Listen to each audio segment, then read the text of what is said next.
घटक क्रमांक 5 आंतरविद्याशाखीय अभ्यास क्षेत्र. आपलं आजचं सारं जीवनच पाहिलं तर आंतरविद्येने भरलेलं आहे.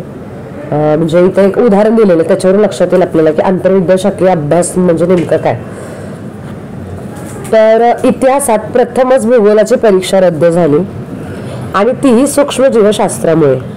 याचा परिणाम समाजशास्त्रावर होत आहे. त्यामुळे सर्वांचं अर्थशास्त्र कोलमडले. म्हणून बऱ्याच जणांचे मानसशास्त्र बिघडत आहे. ते सावरण्यासाठी रसायनशास्त्राचा चोरून वापर करीत आहोत. तेव्हा बघा, सारं जीवनच आंतरविद्याशास्त्रीय झाले आहे ना. म्हणजे काय, तर शुद्ध आणि सामाजिक शास्त्रांच्या म्हणजे निसर्गनिर्मित आणि मानवनिर्मित शास्त्रांच्या सीमारेषा ओलांडून दुसऱ्या इतर विद्याशाखांशी संबंधित केलेला अभ्यास म्हणजे आंतरविद्याशाखीय अभ्यास होय. म्हणजे फक्त मराठीचा अभ्यास करताना फक्त मराठी विषयाचा विचार न करता अनेक वेगवेगळ्या विषयांचा आपल्याला अभ्यास करावा लागतो. जसं इतिहास असेल, मानसशास्त्र असेल, राज्यशास्त्र असेल, जीवशास्त्र असेल, या सगळ्यांचा आपण विचार या ठिकाणी करत असतो. म्हणजे वाङ्मयामध्ये मनोविज्ञान, तत्वज्ञान, सौंदर्यशास्त्र, समाजशास्त्र, समीक्षा यांचा आंतरसंबंध विचारात घेतल्याशिवाय चांगली समीक्षा होत नाही. सॉरी. आता आपण पाहिलं की हे जे काही स्पेशलायझेशन आहे किंवा इंटरडिसिप्लिनरी जो अभ्यास आहे आंतरविद्याशाखीय, या अभ्यासाची गरज दोघांनाही तितकीच आहे. विज्ञान आणि निसर्गनिर्मित शास्त्रांना कितीही घोडदौड केली तरी ज्ञान हे सतत वाढवतच असतं. त्याचं स्वरूपही बदलत आहे. आणि या ज्ञानाचा उपयोग आपले दैनंदिन जीवन सुधारण्यासाठी जसं झाला किंवा होतोय, तसाच व्यक्तिमत्वाच्या विकासासाठी, संस्कृतीच्या निर्मितीसाठी देखील होऊ लागलेला आहे. पूर्वी काय होतं तर मातृभाषेतून म्हणजे एका भाषेतून शिक्षणाचा आग्रह होत असते आणि आता बहुभाषिक माध्यमातून शिक्षणाची गरज वाटते. कला विचारातही एका विशिष्ट टप्प्यावर निरनिराळ्या कलांच्या एकत्रित परस्पर पूरक अभ्यासाची, चित्र, संगीत, वास्तू, शिल्प इत्यादींच्या कलाचारासाठी, स्पष्टीकरणासाठी भाषेची गरज भासते. म्हणूनच नव्या शैक्षणिक धोरणातही 2020 लिबरल स्टडीजला महत्त्व दिलेलं आहे. म्हणजे अन्य विषयांचा देखील अभ्यास आपल्याला आपल्या विषयामध्ये समाविष्ट करून घ्यायचा. आता साहित्य असेल, विज्ञान असेल, सामाजिक शास्त्र असेल, ज्याला मानवविद्या असं आपण म्हणतो, ह्या वास्तवाचं चित्रण करीत असतात. पण साहित्यात काय आणि कसं या दोन्ही गोष्टींचं चित्रण असतं. तर शास्त्रात फक्त कायचं चित्रण म्हणजे वर्णन असतं. सूक्ष्मतर पातळीवर वस्तुनिष्ठ पद्धतीने किंवा पडताळाने आढळून येणारे वास्तव तेवढं असतं. शास्त्रातील अर्थ शब्दार्थाशी, अभिधार्थाशी थांबलेला असतो. तर साहित्य त्या पलीकडे लक्षार्थ, व्यंगार्थ पलीकडे जातं. साहित्य समीक्षकांनी साहित्य व्यवहाराला लौकिक जीवन व्यवहाराचा नित्य संदर्भ असतो हे लक्षात ठेवावं लागतं. यासाठी संस्कृती विज्ञान, मनोविज्ञान, सामाजिक सांस्कृतिक इतिहास याविषयीचं कुतूहल वाढवायच हवं. मानवी विज्ञान कशासाठी घटित किंवा कशापोटी घटित या प्रश्नांची उत्पत्ती शोधवणं किंवा साहित्य समीक्षा कशासाठी हा प्रश्न विचारून साहित्यिकाने दिलेली उत्तरं कशासाठी ग्राह्य मानावयाची, याचा मानवी वैज्ञानिकाला काय बरं उपयोग असेल याचं उत्तर देण्याचा प्रयत्न करत असतं. साहित्यात एकाच वेळी अनेक सामाजिक शास्त्रांचा समाहार करून घेण्याची क्षमता असते. मानसशास्त्र, समाजशास्त्र, अर्थशास्त्र, राज्यशास्त्र, नीतिशास्त्र, धर्म, इतिहास, विज्ञान या सर्वांना समान क्षमतेने सामग्री व उदाहरणं पुरवण्याचं काम केलं जातं. आंतरविद्याशाखीय किंवा विद्याशास्त्रीय अभ्यासाची व्याप्ती पाहता लक्षात येते, तो तक्ता दिलेला आहे की त्या तक्त्यावर लक्षात येतं की कशा पद्धतीने साहित्य आणि भाषा यांच्या दृष्टिकोनातून अभ्यास होऊ शकतो. आंतरविद्याशाखीयचा निसर्गनिर्मित आणि मानवनिर्मित आणि परत त्याचे उपयोजन कशा पद्धतीने केलं जातं या सगळ्याचा परिचय या ठिकाणी या तक्त्याद्वारे करून दिलेला आहे. आता विज्ञान या विषयाचा विचार केला तर विविध निसर्गशास्त्रांचे ज्ञान ते विज्ञान असतं. म्हणजे सृष्टीमध्ये वेगवेगळे पदार्थ आहेत, त्यांचे वस्तू गुणधर्म वेगवेगळे आहेत, त्यांचा तपशील गोळा करून व्यापाराच्या बुडाशी असलेले नियम समजवून या ठिकाणी घेतले जातात. अध्यात्माचा विचार केला तर विज्ञान जिथे थांबतं तिथून पुढे अध्यात्म म्हणजे आत्मविषयीचं ज्ञान सुरू होतं. विविध विज्ञान इंद्रियांच्या बुद्धीच्या प्रदेशात प्रवेश करते आणि अध्यात्म बुद्धीच्या आधारे बुद्धीच्या पलीकडे जाता येतं. बरोबर. आता धर्माचे मूळ भयात किंवा अज्ञानात आहे. निसर्गातील विविध शक्तींविषयी आणि मृत्यूच्या पलीकडे गेलेल्या पितरांविषयी अज्ञानापोटी वाढलेल्या भीतीमुळे जरी निसर्गपूजा, पितरपूजा अस्तित्वात आल्या तरी हा धर्म विकसित झालेला आहे. अध्यात्मातील तत्वे आचरणात उतरवण्याचा प्रयत्न म्हणजे धर्म आहे. नीतिशास्त्र जीवन अर्थपूर्ण करणाऱ्या गोष्टींचा शोध म्हणजे मूल्यांचा शोध होय. मग ही मूल्य चिंतनातून हाती लागतात. स्वार्थ ही माणसाची स्वाभाविक प्रवृत्ती आहे, पण स्वार्थ बाजूला ठेवूनही माणसाने इतरांच्या कल्याणासाठी झुरावे ही जी काही मूल्यांची चढ जाणारी श्रेणी आहे ती नीतिशास्त्र किंवा धर्मशास्त्र सांगते. थोडक्यात काय तर विज्ञान महत्वाचे असले तरी संस्कृतीचं एक महत्वाचं अंग आहे. संस्कृती केवळ ज्ञान महत्वाचं नाहीये, तर नीतिमूल्य, जीवनात सफलता, उदात्तता आणणारे घटक, सुसंस्कृत जीवन, मनाची शांती आवश्यक असते. तेव्हा सर्व शास्त्रांचा सुयोग्य मेळ ही संस्कृतीच्या निरामय प्रगतीची ग्वाही ठरते. आता आंतरविद्याशास्त्रीय अभ्यासाचे उपयोजन करताना कुठले कुठले घटक महत्वाचे येतात तर त्या घटकांचा या ठिकाणी परिचय करून दिलेला आहे. जसं की लेखक हा जाणीवपूर्वक किंवा अजाणतेपणी या विद्याशाखांशी संबंधित होतो, तो त्याच्या जडणघडणीपासून. यात पुढे व्यवसाय, प्रवास, विशेष अभ्यास, समकालीन प्रश्न, मित्रपरिवार, आदर्श इत्यादींच्या माध्यमातून त्याच्या साहित्य विश्वात या विद्याशाखांशी दृश्य अदृश्य रूपात संबंध जाणवतो. यावरून त्याची समृद्धता आपण ठरवित असतो. उदाहरणार्थ विंदा करंदीकरांच्या कवितेकडे किंवा जीवनाकडे पाहण्याचा आपला दृष्टिकोन एका ठिकाणी त्यांनी मांडलेला आहे. म्हणजे काव्याने जीवनाशी समकक्ष होण्याचा प्रयत्न केला पाहिजे आणि मानवी अवस्थेत अंतर्भूत असणाऱ्या विविधतेचा आणि व्यामिश्रिततेचा वेध घेतला पाहिजे. स्वतः करंदीकर बहुकेंद्रीय अनुभवांना सामोरे जाताना दिसतात. दुसरे उदाहरण पाहिलं तर गद्य विज्ञान लेखक जयंत नारळीकर, ते देखील आपल्या कथांमध्ये विज्ञानाबरोबर गणित, जीवशास्त्र, भौतिकशास्त्र, खगोलशास्त्र, मानसशास्त्र इत्यादी विविध ज्ञानशाखांच्या ज्ञानातील वापर करून घेतात. वाचक यापैकी येथे समीक्षकाला आंतरविद्याशाखीय दृष्टी कशी असते. उदाहरणार्थ राभा पाटणकर यांची एक मुलाखत. त्या मुलाखतीत आपल्या साहित्य आणि सौंदर्य विचारावर, समीक्षेवर, तत्वज्ञान, मनोविज्ञान, मार्क्सवाद, इंग्रजी भाषेतील समीक्षेचे वाचन यांचा कसा प्रभाव पडलेला आहे असं त्यांनी म्हटलेलं आहे. भाषांतर करायला मुळातच 2 किंवा अधिक भाषांचे चांगले ज्ञान असावे लागते. किंबहुना भाषा ज्या प्रदेशातील किंवा ज्या देशाची असेल तेथील समाज, संस्कृती थोडीफार परिचित असावीच लागते. आता वेगळ्या पद्धती ज्या आहेत आंतरविद्याशाखीय अध्ययनाचा उपयोग विविध संशोधन आणि समीक्षा पद्धती करताना दिसतात. यामध्ये मिथकीय विश्लेषण केलं जातं. जसं की प्रदीप गोपाळ देशपांडे यांनी एनके आणि इंद्रदत्त या मिथकांचा वापर अनुक्रमे विलास सारंग आणि भालचंद्र नेमाडे यांनी कसा केलेला ते उलगडवून दाखवलेला आहे. प्राचीन सुमेर देशात एनके नावाचा एक देव होता. महापुरात नुकसान झालेल्या जनतेचे पालकत्व त्याने स्वीकारले, पण काही अटींवर. या अटी अर्थातच त्यांना गुलाम करणाऱ्या होत्या आणि या कादंबरीतील नायक प्रमोद मुंबईहून अमेरिका, भारत स्वर्ग सोडून स्वातंत्र्यासाठी संस्कृतीचे उगम असलेल्या इराकमध्ये जातो व तेथील सर्व तऱ्हेच्या बंदिशींनी अस्वस्थ होतो. नेमाड्यांच्या कोसलामध्ये चक्रधरांचे एक वचन, बाई मृताचे धर्म जीवता प्रति कैसे निरूपावे व एक तिबेटी प्रार्थना आहे. भटकते भूत कोटे हिड्डते यांची अर्थपूर्णता पांडुरंगच्या कथेमध्ये सूचित केलेली. जीवनाची वृक्षता आणि बंदिस्तता त्याला अस्वस्थ करते, तेव्हा तो मूळ गावी येऊन निरर्थक जीवन जगायचे ठरवतो. नेमाडे मिथकांतील मध्यवर्ती मूलद्रव्यातील मुख्य विधान एक निमित्त म्हणून तसेच कादंबरीच्या संहितेचे पूर्वसूत्र म्हणूनही वापरतात. अध्यापन पद्धती साहित्य शिकताना आणि शिकवतानाही अभ्यासकाच्या दृष्टीचा बहुमुखी असेल तर तो विविध विद्याशाखातील माहितीचा उपयोग सर्जनशील पद्धतीने अभ्यासात करतो. भाषा विषयाचा अध्यापकही शालेय स्तरावर सर्जनशील अध्यापन पद्धतीने इतिहास शिकवू शकतो आणि हे करताना इतिहास आणि वर्तमान यांची तो सांधेजोड करत असतो. शास्त्र विद्या म्हणजे शास्त्र. मानवी विद्येतील निर्देशित केलेली व न केलेली शास्त्रीय साहित्याच्या अभ्यासामध्ये आकलन आणि आस्वादाला मदत करतात.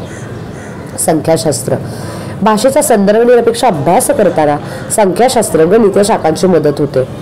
दुसऱ्या महायुद्धानंतर गणिती लोकांनी संख्याशास्त्राचा भाषेच्या अभ्यासामध्ये जास्त उपयोग करायला सुरुवात केली. यशवंत मनोहरांनी मर्ढेकरांच्या ह्या गंगेमध्ये गगन वितळले या कवितेत अद्वैत तत्वज्ञानाचा मर्ढेकरांच्या भाववृत्तीवर कसा प्रभाव जाणवतो हे एकेका कडवेचे विश्लेषण संश्लेषण त्यांनी करून दाखवलेले आहे. थेरपी म्हणजे स्वास्थ्य योजना किंवा उपचार पद्धती. साहित्याचा उपयोग एक उपचार पद्धती म्हणूनही केला जातो. हेही एक भाषिक कौशल्यच आहे.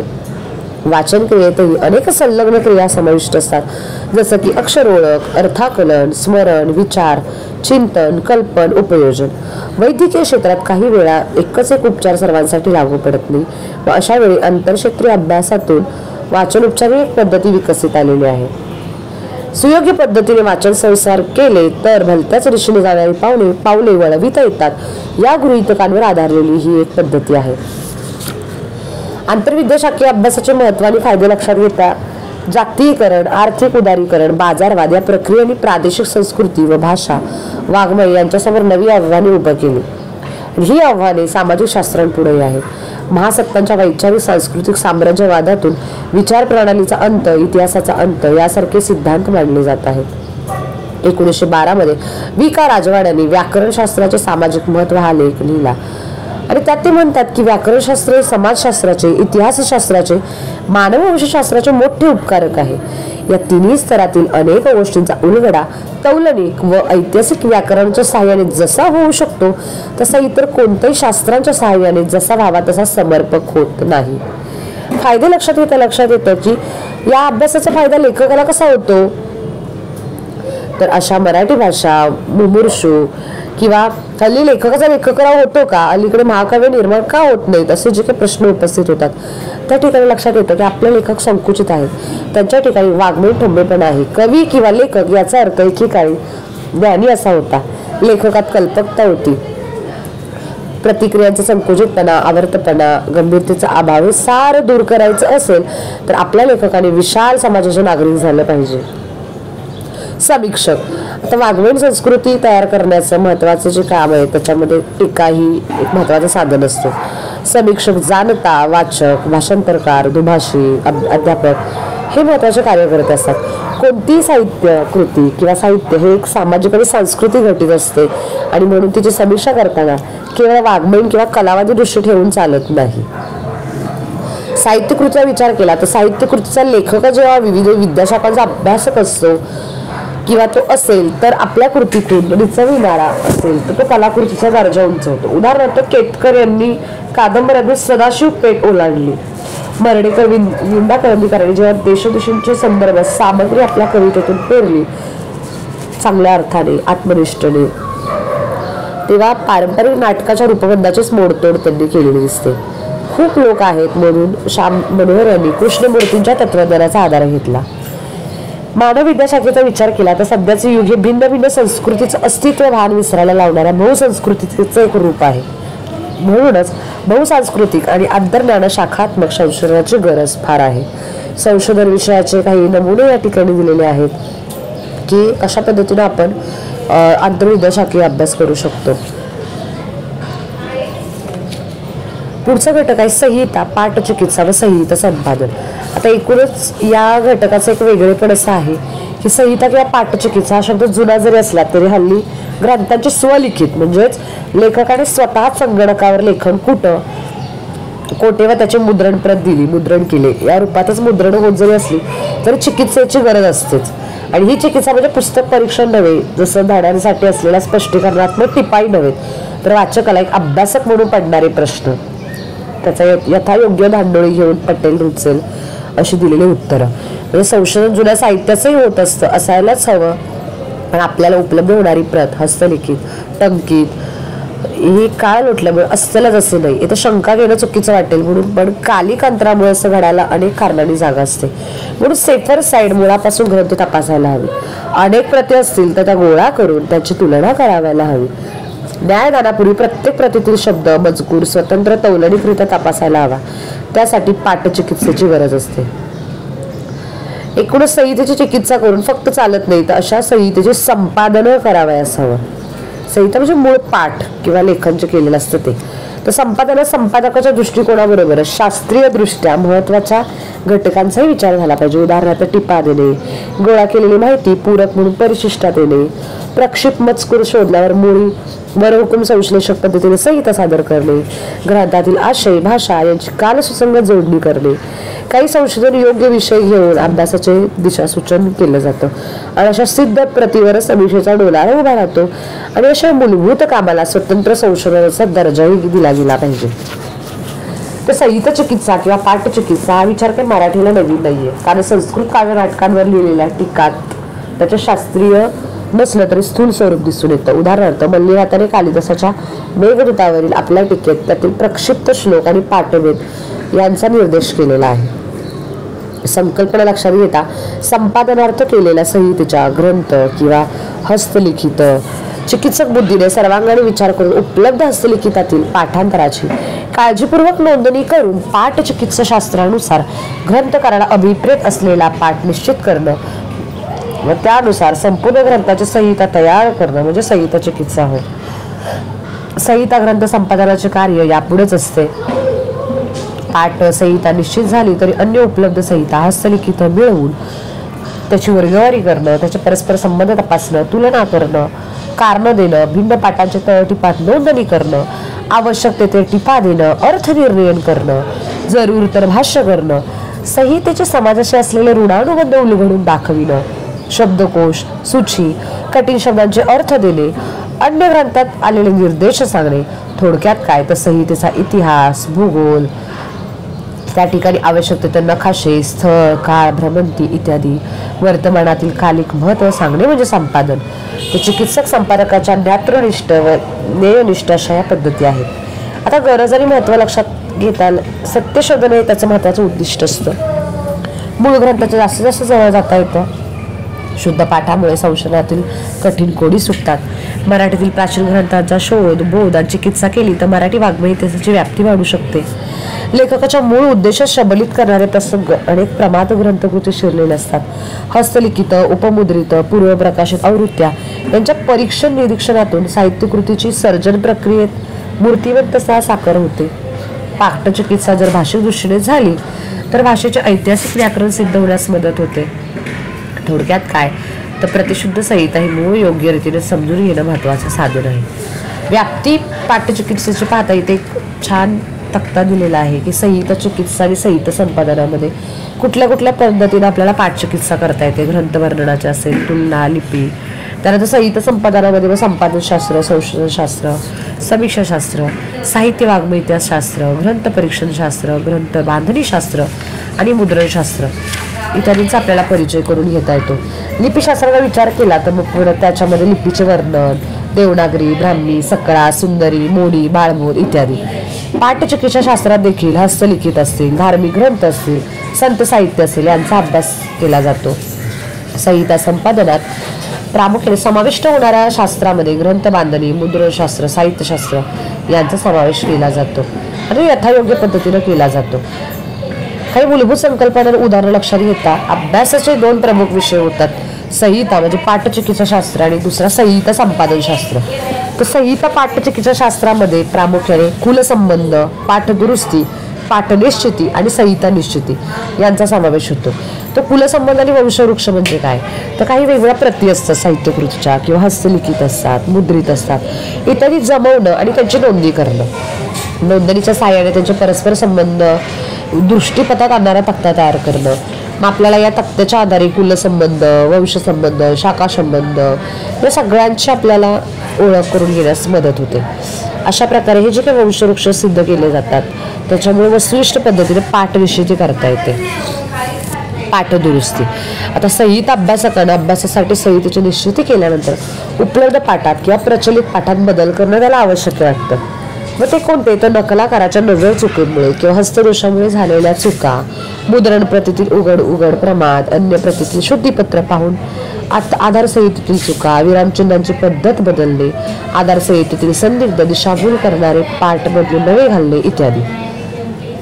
पाठनिश्चिती म्हणजे काय तर पाठनिश्चिती करताना पाठांतरातील अपपाठ बाजूला करून मूळ ग्रंथातील संदर्भ, भाषा, व्याकरण, संकेत, शैली, वृत्त, यमक इत्यादींशी जुळणारा सोप्यापेक्षा कठीण, नव्यापेक्षा जुना आणि समकालीन भाषा रूपांशी जुळणारा अर्थ या ठिकाणी लावता येतो. पाठनिश्चिती या दृष्टीने केली जाते. त्यानंतर संहिता निश्चिती किंवा संहितेची मूलस्थापना तर प्रतींची निश्चिती केल्यानंतर वंशवृक्षाने किंवा स्वतः संपादकाने ते केल्यावर पाठांतर, पाठदुरुस्ती करून पाठ संहिता निश्चित केली जाते. तसेच अभ्यासकाची मूल्यमापन दृष्टी, अंतस्फुरण यांनाही या ठिकाणी स्थान असतं. अशा प्रकारे लेखकाला अभिप्रेत असणारी चिकित्सा सामग्रीच्या आधारे लेखक प्रतीशी अधिकाधिक जवळ जाणारी संहिता ही निश्चित केली जाते. आणि दुसरा महत्त्वाचा विषय म्हणजे संहिता संपादन शास्त्र. यामध्ये प्रामुख्याने संहितेचे अंतरंग आणि बहिरंगातील समीक्षा केल्यानंतर संपादकाला आणखी काही गोष्टी कराव्या लागतात. ते म्हणजे टिपा. आता संहिता चिकित्सेकडून संहिता संपादनाकडे जेव्हा संपादक वळतो तेव्हा त्यांनी मुद्रण प्रत संपादित प्रत तयार करताना सिद्ध संहितेचा ओघ चालू असताना ग्रंथातील एखाद्या शब्दावर, प्रतिमेवर, निर्देशावर, कथामितक आख्यायिकेवर वाचकाला तिथे दुर्बोध वाटेल अशा ठिकाणी टीप देणं आवश्यक ठरतं. म्हणजे बघा, काही पुस्तकांमध्ये आपण ते पुस्तक वाचताना त्या शब्दाचा किंवा त्या वाक्याचा अर्थ खाली फुटनोट म्हणजे आपले पृष्ठ क्रमांक जिथं असतो तिथं ते टीप दिलेली असते. म्हणजे त्या शब्दाचा अर्थ सखोल पद्धतीने त्या ठिकाणी दिला जातो. ती तळटीप त्याला म्हटलं जातं. तर ह्या तळटीपा फार महत्त्वाच्या ठरतात. टिपण म्हणजे नोंदी होय. तळटीपांव्यतिरिक्त काही नोंदी पण दिलेल्या असतात.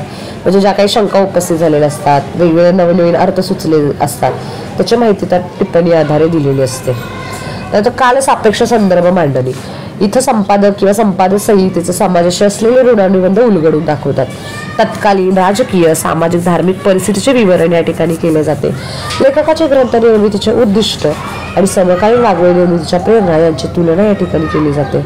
आणि बखरीच्या संपादनात तर विशिष्ट काळ, परिस्थितीचे निकड यामुळे घडलेले बखरींचे स्वरूप ठरत असते. म्हणजे काळाला या ठिकाणी संदर्भामध्ये महत्त्व दिले जाते. नंतर परिशिष्ट. मूळ संहितेत प्रत्यक्ष महत्त्वाचा नसलेला पण संहितेच्या सर्वांग आकलनासाठी उपयुक्त ठरणारा अविशिष्ट असा जो भाग आहे तो म्हणजे सूची. संदर्भ सामग्री, पूरक, उतारे, अवतरणे, इतिहास, भूगोलाशी संबंधित कालपट, स्थल नकाशे, फोटो इत्यादी माहिती. कधी कधी बघा पुस्तकाच्या पाठीमागे असे नकाशे दिलेले असतात, काही उतारे दिलेले असतात, पूरक असे विषयांची सूची असते. ह्या सगळ्या दिल्याशिवाय अभ्यास पूर्ण होत नसतो आणि संहिताभासही यामुळे एकांगी ठरतो. त्यानंतर ग्रंथाची सर्जन चिकित्सा. पाठचिकित्सा संपून ग्रंथचिकित्सा सुरू होते तेव्हा ती सर्जक कशी होईल हे पाहिलं जातं आणि मूळ ग्रंथाचा समन्वय कसा साधला जाईल किंवा इतर ग्रंथांहून या ग्रंथाचं नेमकं वेगळेपण काय, ग्रंथाचा कर्ता, त्याचा काळ, ग्रंथ निर्मितीचा काळ, तत्कालीन ग्रंथ निर्मितीच्या प्रेरणा, ग्रंथांतर्गत संदर्भाचे स्पष्टीकरण, त्यांचा प्रतिपाद आणि प्रतिपादनावर होणारा परिणाम उलगडून दाखवला जातो किंवा स्वमत या ठिकाणी भाष्य केलं जातं. अशा पद्धतीनं प्रामुख्याने संहिता पाठचिकित्सा शास्त्र आणि संहिता संपादन शास्त्र येत असतं. आता संशोधन विषय जे आहेत किंवा दिशासूचन करणारे या दृष्टीनं महत्त्वाचे संशोधन विषय या ठिकाणी काही दिलेले आहेत की आंतरविद्या शाखेतील विषयांची पाठचिकित्सा, भाषाशास्त्राची चौफेर वाचनाची पाठचिकित्सा, वाङ्मय चौऱ्यातील फौजदारी समीक्षा, ग्रंथ संपादन समस्या व उपाय असे वेगवेगळे संशोधनाचे विषय देखील आहेत या दृष्टीने.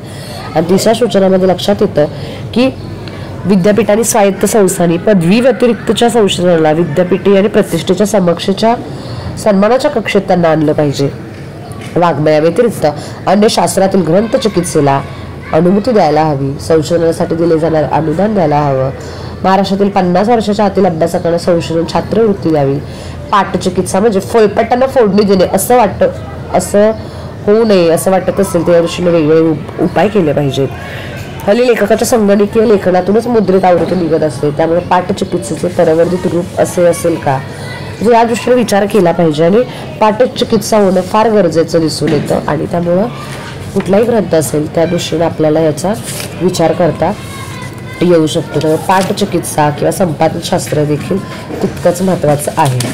तर अशा पद्धतीनं हा जो काही विषय आहे म्हणजे वेगवेगळ्या क्षेत्रामध्ये आपण संशोधन कसं करू शकतो ते आपण एकूणच वाङ्मय इतिहासाचं क्षेत्र असेल, साहित्याच्या अभ्यासाचं वेगवेगळं क्षेत्र असेल, भाषिक अभ्यासाचं क्षेत्र कसं आहे, तौलनिक अभ्यासाचं क्षेत्र कसं आहे, आंतरविद्याशाखीय अभ्यासाचं क्षेत्र आणि पाठचिकित्सा आणि ॲक्च्युअलमध्ये होणारं संहिता संपादन या 6 घटकांचा परिचय आपण वाङ्मय संशोधनाचं क्षेत्र या पुस्तकाच्या आधारे करून घेतलेला आहे. धन्यवाद.